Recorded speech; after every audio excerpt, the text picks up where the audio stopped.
What is up, you muffin munching muggles? Welcome to Fiction and Reality. Oh, don't we love our anime arena fighters and all their problems? From getting your jaw decked in the schnoz by Godfist spammers in Dragon Ball Xenoverse, will zoomed on by a water will Tanjiro in Demon Slayer Hinokami Chronicles, or having Roshi flick on you like the yellow flash of the hidden leaf, knock you down and introduce you to Big Bubba's fat, long Kamehameha wave. There was no greater shame. We all know the struggles of playing arena fighters, floaty movements such as in My Hero 1's Justice, mechanics, balancing, and skill gap issues alike.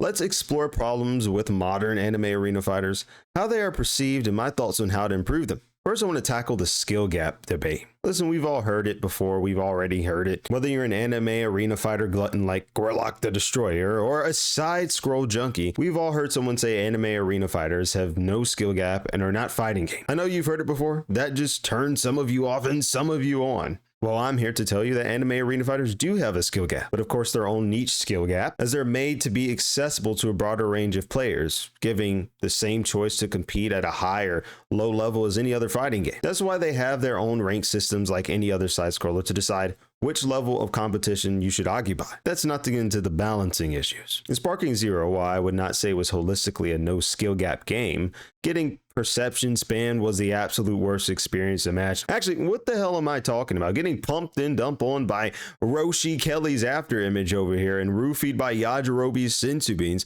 was the most horrific experience I've ever had. And I'm sure most of you have had in an arena fighter for a while. Also, there's them tossing Z-Bully's invincibility frames and throwing unblockable ultimates at Kakariki. That being said, there are anime arena fighters that have a lower skill gap than others, which tends to come down to the degree of simplicity in their combat mechanics.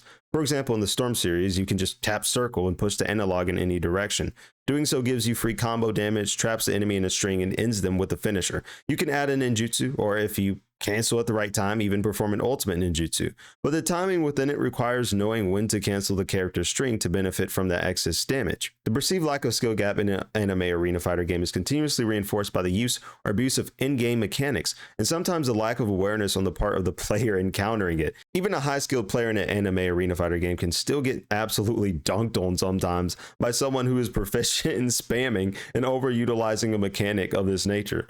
So, is the low skill gap arena fighter just perception, or is it being measured by the simplicity of its fighting mechanics? Anime arena fighters still require players to time their openings of attack. Be wary of how many free substitutions they have left before Sasuke the Last makes you dance like a monkey, or you get flame mignoned into a raw level 3 Hinokami Kagura. Not to mention the stylistic combo strings gamers can incorporate once they learn their character. There is a skill gap in the world of anime arena fighters. However, its fixation on opening access to the audience at large appears to profoundly feed the perception that the skill gap is low or worse, non-existent at all. Anime arena fighters have always seemed to have balancing issues with their games, some of which live in their stats. Whether you get the Mugen Train ran on you by Rengoku, or your skull bashed in by Guillaume's balls, and no, not those balls, the balls you're going to use to hit that like button. Absurdly high damage markings skew the meta in favor of characters who can give you the most bang for your buck.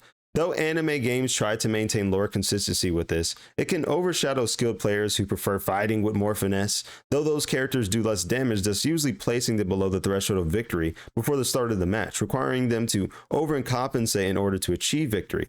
This is a big thing in anime arena fighters because, well, everyone accepts it. Some of you might argue, well, there are trade-offs, which we can get into. For example, in Hinokami Chronicles, though Shinobu isn't a delete your health bar type of character, he does close in on the enemy faster and do damage over time. Yet it's nowhere near the amount of bang for your buck you get with Guillaume, for example, or other demons within the game.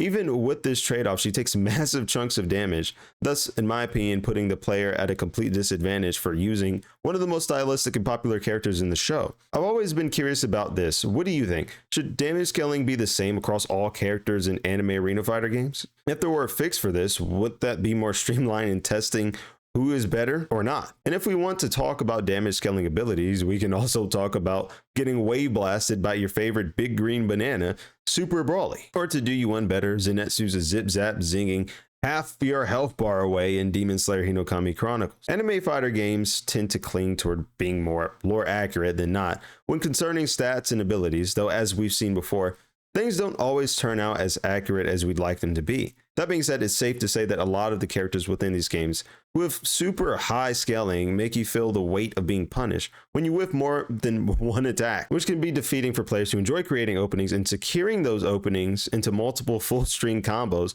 only to get absolutely whacked due to both a wide gap in the health meter and incrementally reduced damage output, and fighting characters who can 40% your health bar at neutral. What do you all think of this? Have you ever had a thought when playing an anime arena fighter where you go, hey, I really like playing this character. I really like their moveset. In fact, I'm good with it. But everyone is latchkey to this high damage meta that puts down my character like old Yeller. Even though I'm securing more openings and combos than that character, the opposition gets rewarded with a few combo strings that leave you dead. One of the biggest flaws with anime arena fighters is the simplicity of their mechanics, or lack of ingenuity in the mechanics at that. The refreshing thing about Hinokami Chronicles is that it brought a refreshing spin on the parry system that isn't broken like the abomination of a counter system implemented in the Naruto Ninja Storm series, where getting hit meant giving away a free 3-level combo meal and a small fry to go. We, however, are not without our losses, with the PTSD we've experienced from Roshi Kelly and his partner in crime, Diddy Roby, and their after image spam and Sensu Beans resetting their refractory period.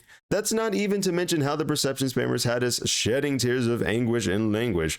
I mean, the game's entire defense system was completely consumed by perception, and enough people don't talk about this, but Sparking Zero's sparking mode was absolutely fucking busted as well when it came out. I mean, the fact that someone could just take 2 health bars from your health by smashing square seemingly infinitely, and then using Z-Bully to throw Z-balls on your head top should have been snuffed out from the start. These are what you would call oversimplified mechanics lacking any drawbacks, which make them a breeding ground to be abused and upset the balance of the anime fighter arena scene. Some people could just go into this sparking state at base by using one move. While there is a skill gap associated with the anime arena fighter scene, my opinion is that this bare bones approach to mechanics is what ostracizes anime arena fighters from being largely perceived as true fighting games, as the balance and testing skill becomes upset from the outset. Hinokami Chronicles is likely the best example of an anime arena fighter that remains true to the consistency of its mechanics with regard to balance. The heavy attacks are armored, but extremely punishing if you whiff, and the parry function must be timed at the right moment for you to execute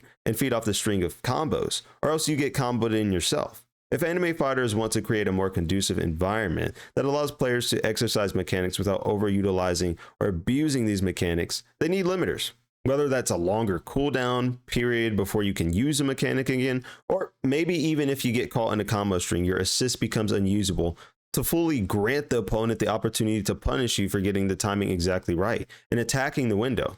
Where most anime arena fighters fail, such as with perception spamming and after image spamming, is that they fail to lock down and map out what the consequences for using a mechanic will be. Anime arena fighters have had a huge problem with retaining players for the long term. The anime game cycle, if you will. You ask the dealer for another huff of some Budokai Tenkaichi, and then all of a sudden, you gain a tolerance, you start scratching and sniffing, and eventually it all just tastes stale. And yet you just keep running back for more. I mean, how crazy is that though, right? How many people in the Dragon Ball and anime gaming community, including myself, were geeking out for something that resembled Budokai Tenkaichi, then skedaddle within a few months of its release? Though the whole Roshi after image Mafuba shtick wasn't really that helpful. Anime arena fighters can't retain players because most of them simply do not offer long-term playability. We've all seen the cycle. Run through the game content, play a bit of multiplayer, then leave until a DLC drops, and run through that for a short burst of fun as well. I think the anime arena fighter industry is really failing to capitalize on the tag team component of gaming and creating game modes where you're not just fighting against one opponent, but with an ally on your side. They also fail, in my opinion, to drastically innovate their mechanics or game modes. We see the typical tournament, endless, casual, and ranked modes in almost every arena fighter. Maybe it would do well to expand the field, such as in the forgotten classic J-Stars Victory Versus, and create a more expansive and interactive environment. Though Jujutsu's Cursed Clash was far from being a transformative arena fighter, it did try to innovate and incorporate team mechanics into the fray, which I'm sure some people enjoyed. Another thing is simply giving players a challenge to unlock trinkets or customization within these games. Typically what happens is that you earn in-game currency for completing missions or simply participating in high-impact battles. Then you go into a shop and scroll through and buy whatever outfit you want. While this is an accessible and swift progression, it doesn't feed the competitive nature or spirit of players. Why not offer requirements or challenges that must be completed to get these things? Well, because then they would have to be creative and make game modes that players would engage with long enough to want to obtain those cosmetics. Plus, it would cost nothing if the challenges were tied to actual online fights, like using a certain character a certain number of times or beating an opponent in a specific way. I mean, doesn't that sound more exciting than just earning coins, scrolling through a shop, and picking out a costume? Another reason player retention pulls away in anime arena fighter games is that gaming companies fail to add patches that regulate the meta quickly enough. You'll get this period in most anime games where they release with a whole bunch of broken shit that festers, like the Yajirobe Sensu Bean Cheese and Evil Knievel Dr. Willow Head Ram spam. Anime arena fighters lack the ability to grasp their audience's attention long term, with the exception of short bursts of DLC releases that come and go. The key to retention is innovation in game mechanics, game modes, and the inclusion of rewards that give players an incentive to keep chasing their foundation.